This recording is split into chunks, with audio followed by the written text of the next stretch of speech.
was alone. Wow, a weird first thought to have.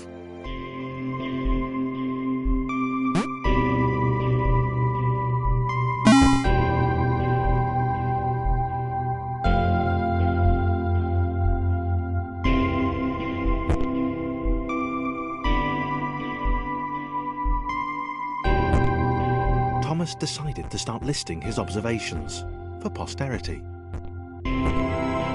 1. The whole alone thing. 2. Portals. They led somewhere. He'd yet to work out where. 3. Falling. Thomas was absolutely fantastic at falling.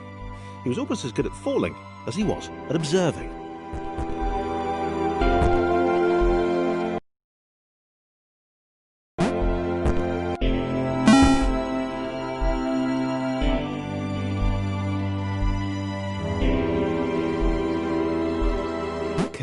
Interesting. Thomas couldn't fall past this block. Think, damn it, think. What if there was some kind of inverted fall? Some way to... what's the word? Jump.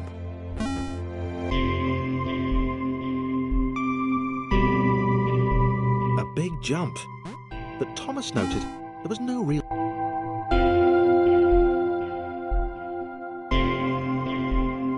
This all seemed a little dangerous. The world was not to be trusted. It was unstable, and it seemed to Thomas that it could let him down. Thomas wondered whether the portals were actually taking him anywhere. He felt like he was making progress, but there wasn't really any way to... It might have been paranoia again, but Thomas could have sworn the world was becoming more complicated. It always seemed to be one step ahead of his skills. It had been designed just for him. He wondered why. Was the world testing him? No, too obvious.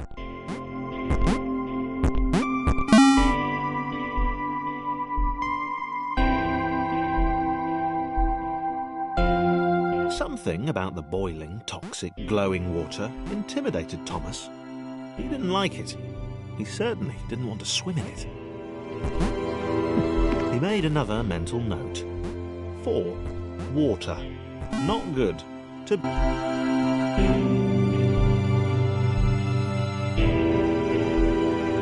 The loneliness was getting to Thomas. No amount of observation or obsessive note-taking could combat that.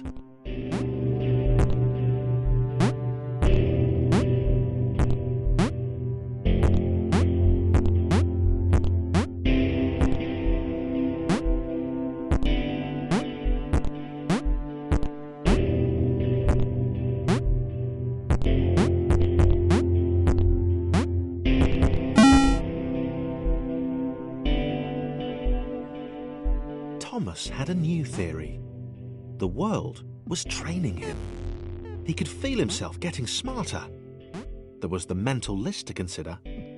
Over the minutes and seconds since his spontaneous generation, he'd become a pretty skilled jumper. He was evolving. He just wished he had someone to share it with.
Chris took an immediate and deep dislike to the skinny red rectangle. Who the hell did this Thomas think he was?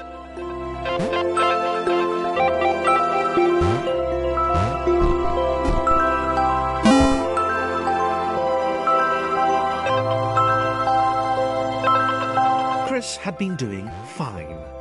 He wasn't the highest jumper, but he'd held his own. He'd even been graceful at times.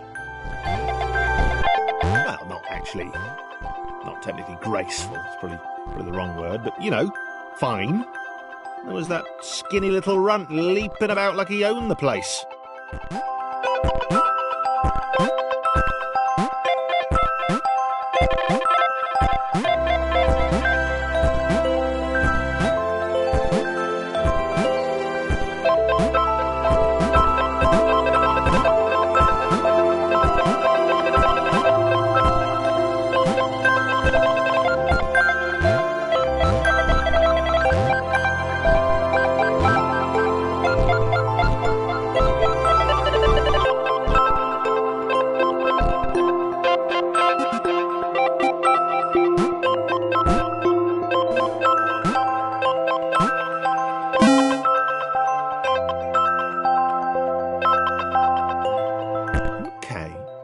Was more like it.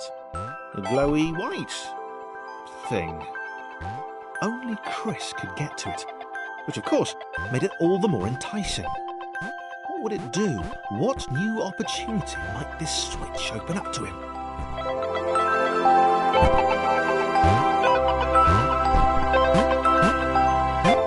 Great.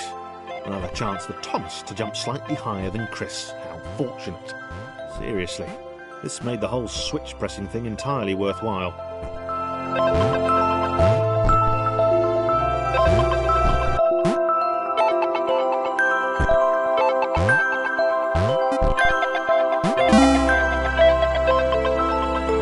Was this good?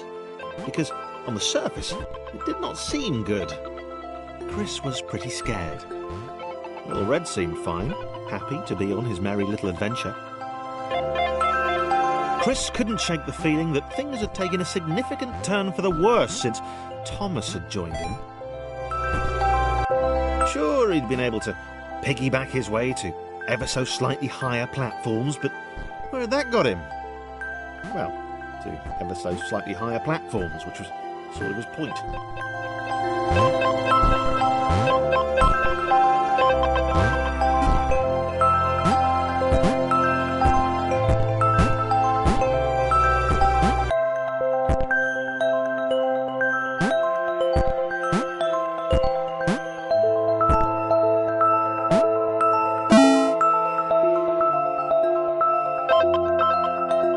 Chris stared at Thomas with pure hatred.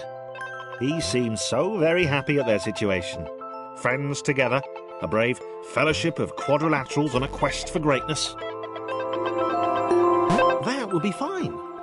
But it was all the obvious observation that Thomas was doing which grated. Every time they saw something vaguely new, Chris would hear a satisfied little from the vaulting idiot. He hoped the next portal would split them up, if only for a few levels.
This was his chance, a moment to shine.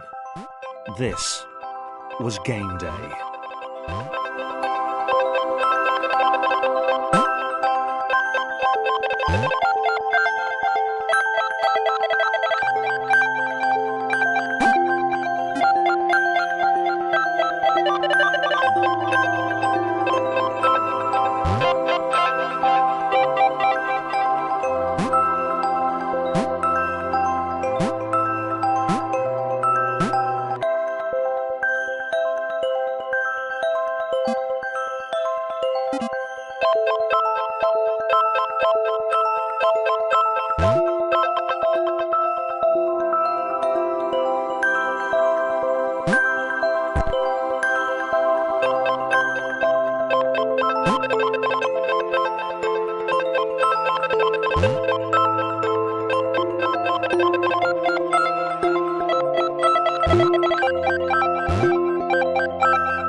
This would not do. John needed room to show off his exceptional skills.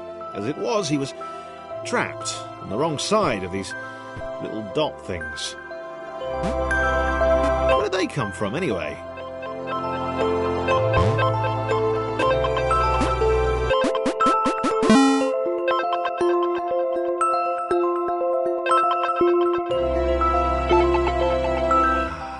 John inhaled the air of the open space, and it smelled of awesome.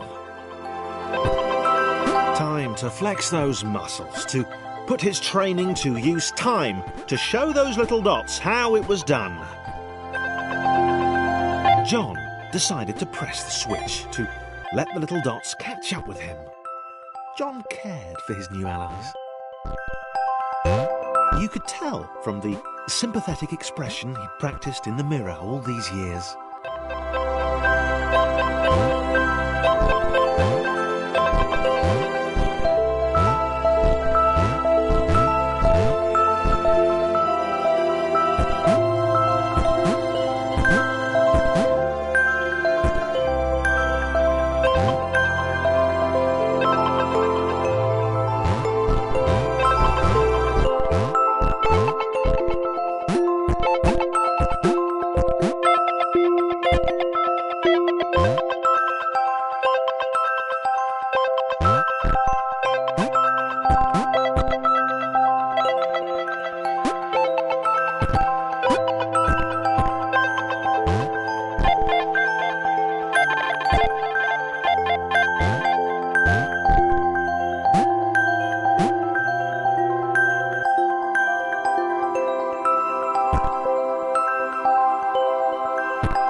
happy to keep helping. He felt it was important to his image that he was seen to help the little guys.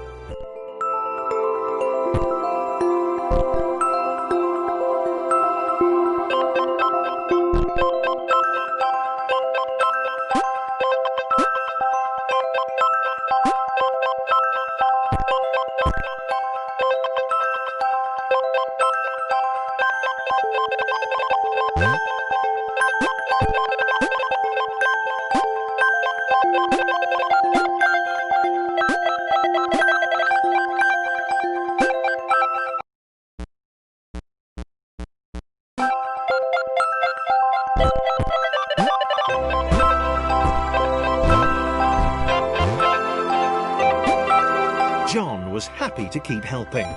He felt it was important to his image that he was seen to help the little guys.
Didn't mind them so much either.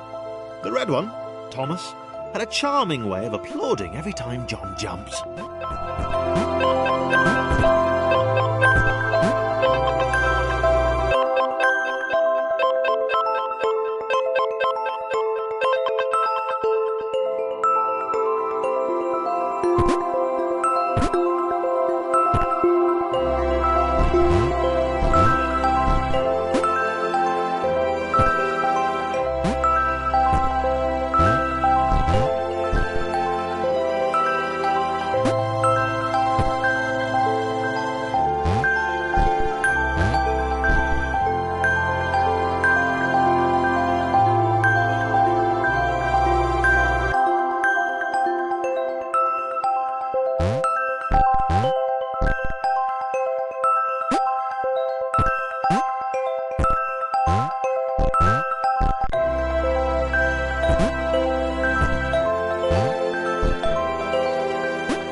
The orange one was less immediately likeable, but his unremitting cynicism and tutting amused John.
Interesting. A floating target. This would require coordination, balance, and timing. John was sure the dots would be lost, but he was happy to guide them to triumph.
Maybe that's what the dots were for.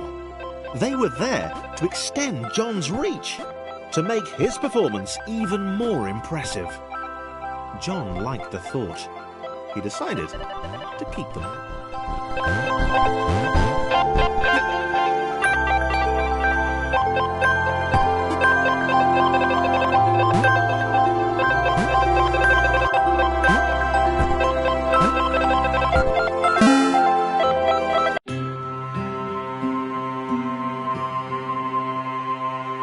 So, this was how Claire would die.